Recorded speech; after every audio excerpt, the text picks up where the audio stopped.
여러분, 또 세계 시장에는요, 인플레이션 공포가 또 커지는 분위기입니다. 실제로 말입니다. 미시간대에서 발표를 하는 기대 인플레이션이 전월 대비해서 말입니다. 상승을 했습니다. 보시는 것처럼 0.3%포인트나 올랐습니다. 전월은요, 여러분, 이게 보시는 것처럼 올라가는 모양새를 가리키고 있었거든요. 그런데 이것이 올랐다는 것은요, 여러분, 시장에 굉장히 충격을 주고 있다, 이렇게 이야기할 수가 있습니다. 전월이 3.9%인데 1년 기대 인플레이션 중간값이 4.2%입니다. 4.2%. 이 빨간색을 보시면 됩니다. 빨간색. 지금 그만큼 말입니다. 3.9%가 4.2%가 됐다는 이야기니까 0.3%포인트가 올랐죠. 그만큼 충격을 줄 수 있다는 이야기. 저는 여기에서 제일 심각하게 제가 생각하는 것은 여러분도 아시겠지만 시장은요, 또다시 물가 상승이 일어날까 전전긍긍하고 있습니다. 사실 우리 시장은 12월, 11월에 소비자 물가가 5%였는데 1월에는 5.2%가 올라갔거든요. 우리 같은 경우는 공공요금을 그동안 계속 눌러왔다가 한꺼번에 올라가니까 아마 5.2%로 올라간 것이라 이렇게 예상이 되고요. 여기에다가 지금 기본적으로는 원자재 가격이 좀 올라갔으니까 아마 그게 영향을 미쳤다 보입니다. 그런데 미국 시장은 어떻게 될 것인가? 아마도 말입니다. 미국의 어떤 소비자 물가지수 CPI라고 하죠. 여기에 관심이 굉장히 폭등입니다. 폭등. 지금 만약에 다시 물가 인상이 상승이 된다 그러면 시장의 어떤 분위기는요, 굉장히 크게 바뀔 겁니다. 지금까지하고 다르게 시장의 어떤 분위기, 다시 한번 판을 뒤집을 수 있는 그런 상황이 올 수도 있습니다. 그만큼 말입니다. 재차 물가가 상승하는 것, 인플레이션이 다시 공포스럽게 시장을 짓누르는 것, 이것은요, 시장의 위험성을 그만큼 증가시킨다는 뜻이에요. 그러다 보니까요, 기술주 중심의 나스닥 떨어졌습니다. 0.61 떨어졌습니다. 3거래일 연속 떨어졌습니다. 71.46이 빠졌고요. 11,718.12로 마감했습니다. 시장은 장 시작과 동시에 계속 떨어지기 시작했습니다. 계속. 이게 장 내내 말입니다. 제대로 회복하지도 못했습니다. 사실 미시간대에서 발표한 것 중에 소비자 심리지수는 66.4로 나타났거든요. 전월치가 64.9입니다. 그러면 시장이 66.4니까 시장의 예상치보다도 높았어요. 시장의 예상치는 65.1이었거든요. 소비자 심리지수가 좋다는 것은 소비를 많이 한다는 이야기가 되는 거예요. 그런데 이 소비를 많이 한다는 이야기가 결국 인플레이션으로 발전을 한다, 이런 이야기가 되니까 시장에 충격을 주는 겁니다. 사실 소비를 많이 하는 것 평상시 같으면 굉장히 좋은 이야기예요. 소비라는 것은 미국 시장 같은 경우는 경제 성장률에서 차지하는 비중이 60%가 넘어서 70% 가까이 되거든요. 우리나라 소비 같은 경우는 많을 때 50%지만 미국은 70% 가까이 됩니다. 소비 중심 국가거든요. 그런데 평시 같으면 소비자 심리지수가 올라가면 시장이 반대로 반응하겠지만 이게 요즘같이 금리를 올릴까 말까 이렇게 이야기하고 있는 상태에서 소비자 심리지수가 올라간다는 것은 물가 상승을 유발하고, 물가 상승을 유발을 하면 금리가 더 올라갈 수밖에 없겠구나, 기준금리 또 올리겠구나, 이렇게 생각할 수밖에 없거든요. 그러니까 나스닥이 아주 민감하게 반응합니다. 나스닥은 기술주 중심이잖아요.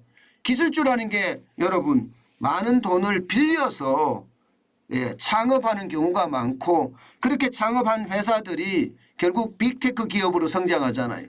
그러니 이자 부담이 있을 수밖에 없으니까 나스닥이 좀 민감하게 반응한다, 이렇게 생각하시면 될 것 같고요. 반면에 S&P 500 지수는 좀 덜 떨어졌어요. 대형주 중심입니다.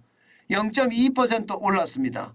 8.96이 올라서 4090.46으로 마감했습니다. 예, 기본적으로는 대형주에 대한 것은 실적에 대한 문제기는 한데요. 예, 실적에 대한 쇼크가 이게 시장의 어떤 예상치보다가 조금 높습니다. 그러다 보니까 대형주들이 지금 올라가고 있는 모양새. 거기다가 빅테크 기업들은요. 대형주도 빅테크가 있습니다.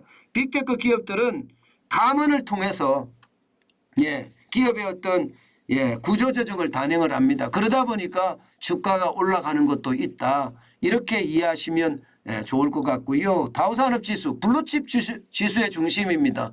많이 올라갔습니다. 0.5%가 올라가서 169.51을 기록을 했는데 마감은요. 33,869.40으로 마감했습니다. 다우산업지수는 아무래도 실적이 기대치보다 조금 올라간다는 분위기가 굉장히 커지니까 다우산업지수는 블루칩 지수 중심이니까 많이 올라갈 수밖에 없지 않겠느냐. 시장은 이렇게 읽고 있습니다. 분명한 것은요. 다우산업지수가 올라가긴 하지만 분명한 것은요. 인플레이션에 대한 정점론이 지금 약간씩 상처가 나고 있다는 거고요. 중요한 것은 지나친 정신 낙관론이 이제는 좀 조심을 해야 된다는 분위기로 좀 바뀌어가는 것은 아닌가 이렇게 지금 시장은 해석합니다. 여러분 미국 시장은요. 경착륙이 있다. 경기 침체죠. 연착륙이 온다. 경기 둔화입니다. 이렇게 시장에서는 굉장히 많이 싸우고들 있습니다. 기본적으로는 바이든 행정부 같은 경우는 연착륙에 무게를 두고 있고요. 레리 서머스도 연착륙에 무게를 두고 있습니다. 반면에 정시 투자 전문가들은 경착륙에 좀 무게를 두고 있거든요. 제이미 다이먼 같은 경우도 지금 경착륙이 될 가능성에 대해서 많이 언급을 하고 있는 걸 보면 경착륙에 어떤 무게를 두고 있습니다. 그런데 중요한 것은요. 연착륙이든 경착륙이든 경기가 떨어진다는 것에는 똑같다는 뜻이에요.